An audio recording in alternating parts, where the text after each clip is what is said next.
The White House has blocked the release of audio recordings of President Joe Biden's interviews from the investigation into his handling of classified documents. It was this investigation that led to the report by Special Counsel Robert Hur that famously described the president as a well-meaning elderly man with a poor memory.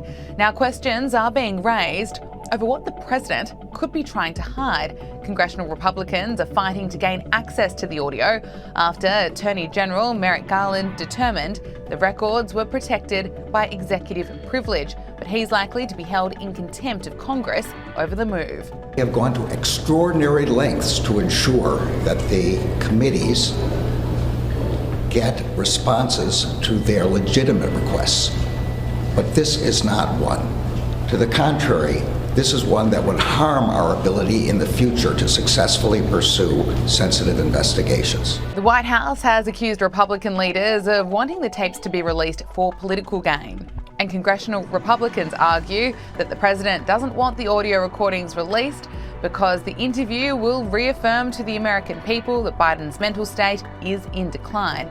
The special counsel report shone a light on Biden's key weaknesses going into this election, being his age and his mental fitness, because the report revealed that Joe Biden struggled to recall milestones in his own life, including the years of his vice presidency and when his oldest son, Beau, died. Now, the president's response to all this made the situation so much worse. He held a press conference to insist that his memory and mental fitness is fine, only to go on to confuse the president of Egypt with the president of Mexico. That was meant to reassure people. I don't think many would feel more reassured after that performance than before it by President Biden, as Annalise and I have been discussing. Just that stuff up in itself, that President al-Sisi, the president of Egypt, he called the president of Mexico. And if it's a one-off, fine, but this is not a one-off. This is one of many, many examples, including this quite damning description by the special counsel, James. Well, Kieran, look, there's a number of just shocking things that have emerged in the last 12 hours.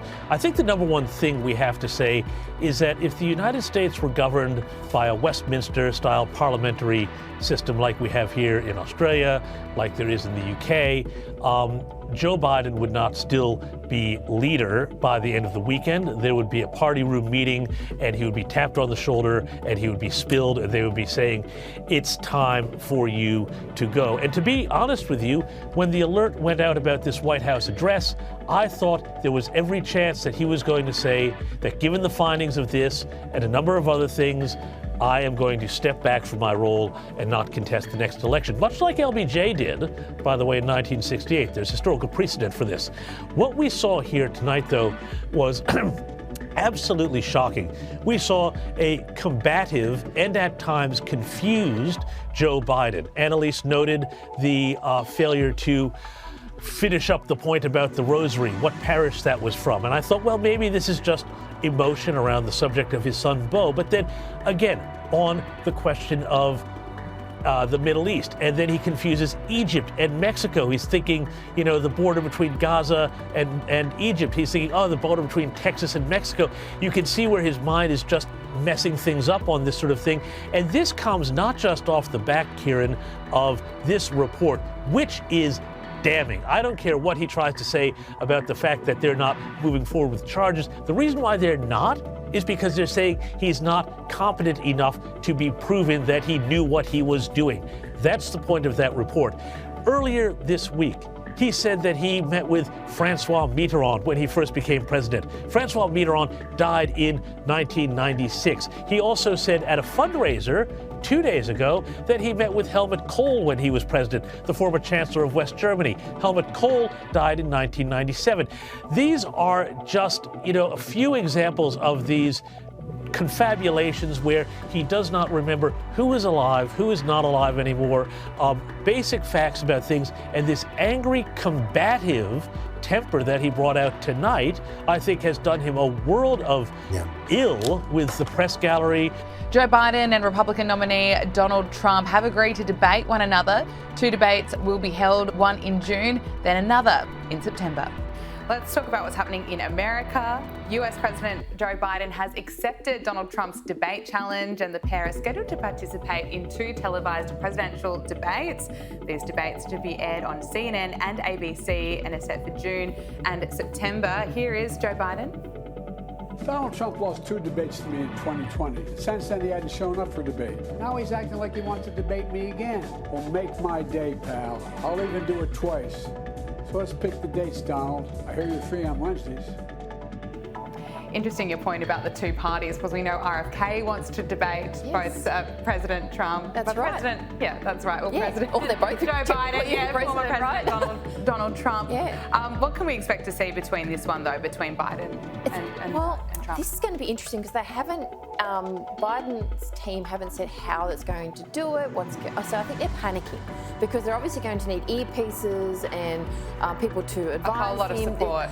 Absolutely, which is actually, he's quite vulnerable here. I think Trump will destroy him because, let's face it, he doesn't hold back. But is this a fair debate when RFK is not included? Because the 2 major parties hate each other publicly, but they work together when they want both to eliminate that third person or third party threat. But I think it'll be very interesting, and you have to debate because, if you genuinely, again, want to represent your people, then you need to be open to, rigorous questioning by the people and also by your competition publicly before the election. Yeah, it will be one to watch. But we've seen this before 4 years ago, so I would prefer to see a debate with RFK included. Absolutely. I think I'd like to see one with all 3 because that would be quite juicy because the reality is, especially with the RFK-Trump fight that's going on, they've both got very good points against each other. And Biden just kind of steps back and does nothing. So we really need to see all 3 of them. He's very good at that. Well, that's how a lot of people win, right? They step back and let people fight them, knock themselves out. But I think Trump and RFK would be a debate just that would be one to watch. I'd prefer watch that than watch Donald Trump and Joe Biden go head to head again. But let's look at the campaign. Of course, the race for the 2024 presidential election is heating up. Let's look at Joe Biden and how his campaign fared this week. Here he is, looking confused as usual, speaking at the 30th Gala of the Asia Pacific American Institute for Congressional Studies. They want to undo what they finally got done. And then what we finally got done and to make up for it. They want to give power back to Big Pharma. And while Biden was struggling with the teleprompter, Kamala Harris was handing out confectionery on daytime chat shows. Oh, I brought you again. Oh, what you bring? Ah! Oh! Now, okay, so what is this? Those are White House M&Ms. Oh! And so you see the seal of the president and the name, Joe Biden's signature there. And these are White House M&Ms. I love White House M&Ms. Yeah. Okay. Amanda, is this helping their campaign? I'll tell you right now, it's not helping women. So he's standing on a lectern talking seriously, or whatever he's saying. But the women, let's giggle on a talk show and shake some confectionery. I think it's quite insulting. Yeah. If she wants to represent the future of women in America, talk about serious issues. Talk about the vulnerabilities of women in your own country and how they're dying and can't feed their children. Talk about the key issues. Don't shake some confectionery and giggle about it and expect people to even listen or care. That is going to turn people off them. It's turning me off them. Oh, it's not hard. Yeah, absolutely. Well, one of the key issues in America right now is immigration, and officials in Massachusetts community, I should say, are facing a scramble after the state announced plans to convert a nearby former prison into an emergency shelter for undocumented immigrants. Just take a look at this report. Officials in the town of Norfolk are scrambling to figure out how to deal with a sudden surge and influx in migrants. The town just learned that the state will transform the former prison on the Norfolk-Walpole line into an emergency shelter for migrant and homeless families. Town leaders are waiting to learn how many children they'll need to accommodate in their school district. Just watching those reports here in Australia, it's concerning, and it goes to show that migration really is one of the key issues as we head into this election.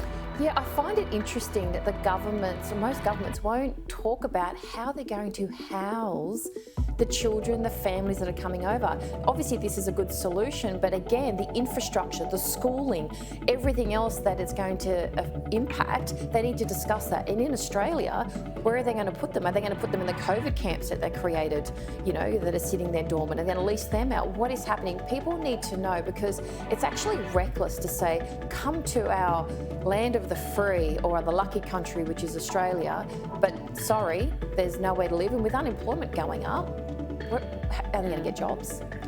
We spoke about RFK earlier. Let's take a look at what he's had to say recently, because the independent US presidential candidate has filed a lawsuit against Meta Platforms, a parent company of Facebook, and he alleges that the tech giant interfered in the election by blocking a political advertisement. What's your take on this? I think it's appalling. I actually watched it. It was brilliant, and I do encourage people to watch it. Watch everything. You know, I was like an informed choice, and it's important to do that. Don't just forget about people. But it was nothing offensive to this clip. So there was no violence, there was nothing. So they just blocked it. And this is where we're headed, right? This is why censorship and misinformation bills and things like that around the world are dangerous, because it's simply put, the big money makers and money, you know, the power people in the world can say, we don't like where that's headed. You're too popular. We're going to block it. That's where we're at. And so you could be someone wanting to advocate for your family or for a key issue, but if the government of the day and the people who run the government, which is the money, says that we don't want this out there, they'll just simply block it. And then you have no voice. Yeah. And, you know, RFK has called this out. He's suing, which is great. Meta. Is that actually going to help his popularity, do you think? Oh, absolutely. Because the thing is, people love social media, but they hate social media controlling them. The irony. But the point is, as soon as you get censored with information, people go, hang on a minute, especially adults, they can choose what they want to watch and not watch. And we've kind of caught on, especially during COVID, when people were told misinformation and you can't share that, when actually was the truth. And now everyone's like, oh, but this time we know what misinformation is. No. We know that if he's talking about people that pay your way, you're going to block it.